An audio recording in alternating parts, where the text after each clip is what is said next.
too much. Well, let's talk about something that we like. Let's talk about Dollhouse. Well, yeah. If you saw the last part of last Rants last time, we talked about season 2 premiere, and after this airs, actually episode 3 will have already aired, but episode 2, which I've watched as well. I gotta say, Dollhouse this year is far superior to last year in that it's just giving me more of what I expected. Exactly. Okay? Yeah.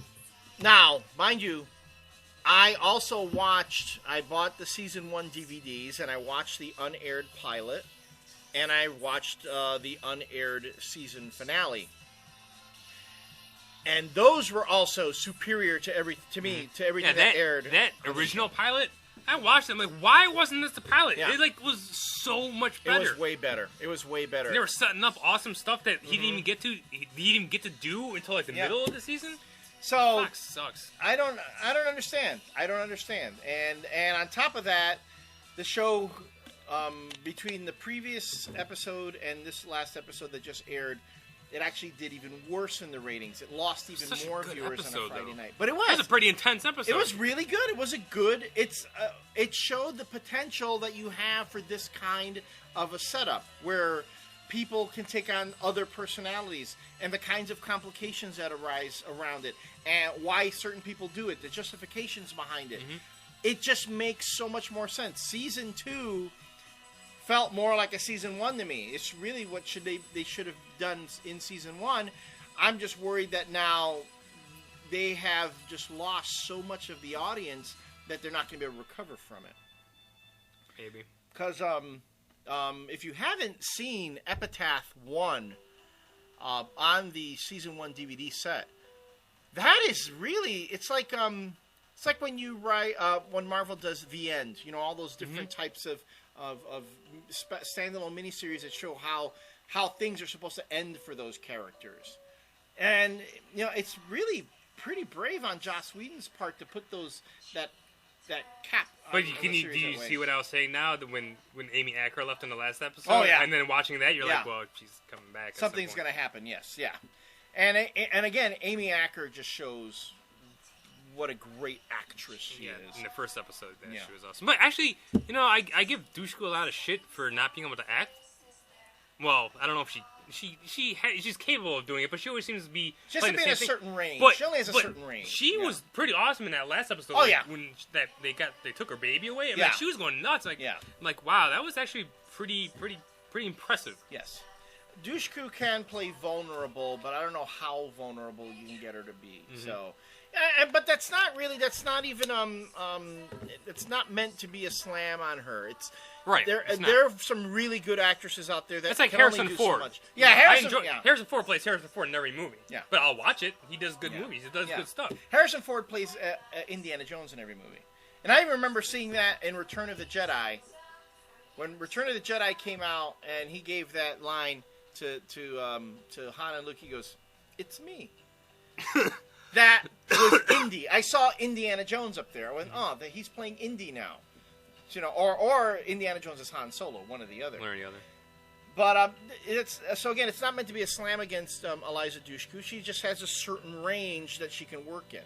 So yeah, but like I said, I was very impressed with the acting that she did in that last episode. I mean, it was, like I said, it was a pretty intense episode, and I kind of like, and again, this goes back to what we were talking about, how science fiction gets these things in society, and it really gets into it, and it was the whole maternal instinct, right? And that's kind of what this entire episode was about. Yeah, but it was, that was essentially Aliens. It was the plight of the mother protecting a child, right. And on top of that, you kind of mix that story with, a body snatchers type of scenario with her, because she doesn't know what's going on, right? And it kind of becomes like, it's a little bit of a tinge of horror to it. That story. It's a great show. So it is, and you guys should be watching it. Watch it.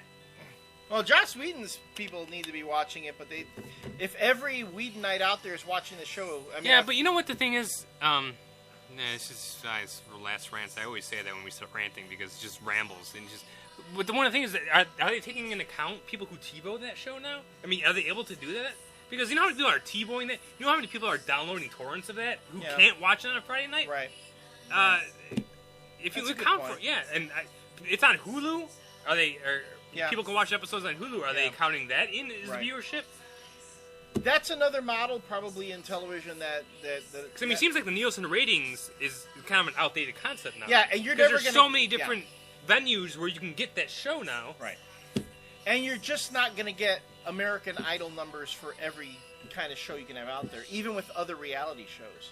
You know, American Idol, Dancing with the Stars, all those type of reality shows, competition-based, just don't. They pull in more viewers, but scripted dramas, comedies, no matter how good they are, you have to think when you watch those. Oh my god! Pretty much, yeah. Jesus. Yeah. So it's the viewership is kind of splintering. In a way, that's kind of a good thing because you have a lot more, just like in comics where you have a lot of stuff that you can read, and TV, there's a lot of stuff that you can watch. So it might be unrealistic for a network to expect 30, 40 million viewers. You know, heck, Lost right now, I think it tops out like at 7 or 8 million. In a country... Is that on now? No, it's not on right now. That's what I thought, yeah. But in a country where you have 300 million people, that's not a lot. It's a very, very small percentage. So, well, they're all on the internet or feeding their fat faces. They're too busy to watch TV. That's what everyone thinks Americans are. Yeah, well, no, we're walking around with the little screens on our eyes, you know, the virtual reality thing. And just to go back to, you were talking about Avatar, like the future episodes. For those who watch Supernatural just did that this week. They did an episode that took place 5 years in the future. It's pretty badass. Yeah, that's future episodes are always kind of cool. I was gonna say because Supernatural doesn't seem to be in any danger. It's doing pretty well in the ratings. Yeah, it always has. Doing pretty well. I mean, it's still a genre show, but it's doing good numbers. Whereas Smallville, it's I can't believe that show is still on. I can't believe it's still on, too. They've broken every rule that they've said so far about Clark in the beginning. No flights, no tights. Well, he's flying. I think the JSA are supposed to show up in this season, too. JSA. Oh, JSA. Because the JLA have already been in it. Because they had Green Arrow and Cyborg and Aquaman and Flash. Yeah. And the JSA I think are supposed to show up this season. It's ridiculous. It's stupid. It's not even in Smallville anymore. It's in Metropolis half the time. So why isn't it called Metropolis? I probably would watch it just for that very fact. If they would just call it Metropolis. Then they'd get me back. Simple name. Really? All right. Well, on that note, since we only reviewed 3 books, we thought we'd make Last Rants extra ranty. Extra ranty. And when you talk about Marvel, can't help but do that. Yeah, no shit. We look forward to your comments, your feedback. Please, check out the blog. If you haven't checked out the blog... You should really do that. Come on by. The blog has taken off quite nicely. Not as many people comment as view. I mean, we get a lot of views, but not a lot of comments. We'd love to see more comments. But it's the same ratio, pretty much, as the videos. Oh, no. Videos are... we get... Our video hits are pretty... Yeah, but I'm talking about the ratio between... the ratio between views. I see what it's not everyone comments. Yeah. I mean, I can't tell you how many blogs I go to every day that I never comment on, but I go to them every day. That's true. But, we'd like to hear what you guys have to say and what you think about, what we're ranting about. And the more people that comment, the more input we get. And, that way we can get to all these things that people maybe that don't comment want us to hear us talk about. But, yeah. Whatever the case may be, we look forward to reading it. We read every one. So until next time, I'm Elliot, this is Jose, and we are the Siskel and Ebert of comic books. Man, you're really pushing that. I'm pushing it. I'm putting that on the banner. I'm putting that on the website. Oh yeah. God. We're gonna get sued. Along with some quotes from comic creators. Oh, yeah, I saw one of them. Yeah? I've been soliciting quotes from comic creators, so if you are a comic creator, Jeff Parker, and you watch the show, Dan Slott, and you would like to offer us a quote that we can put on the website redesign, I already think we got the best one, though.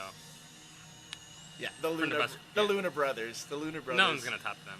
Well, maybe they're the only quote that we need. Well, I No, would like to. seriously, it's I the would only like quote to that have I more. want. I would like to have more. I know you would, because you're a...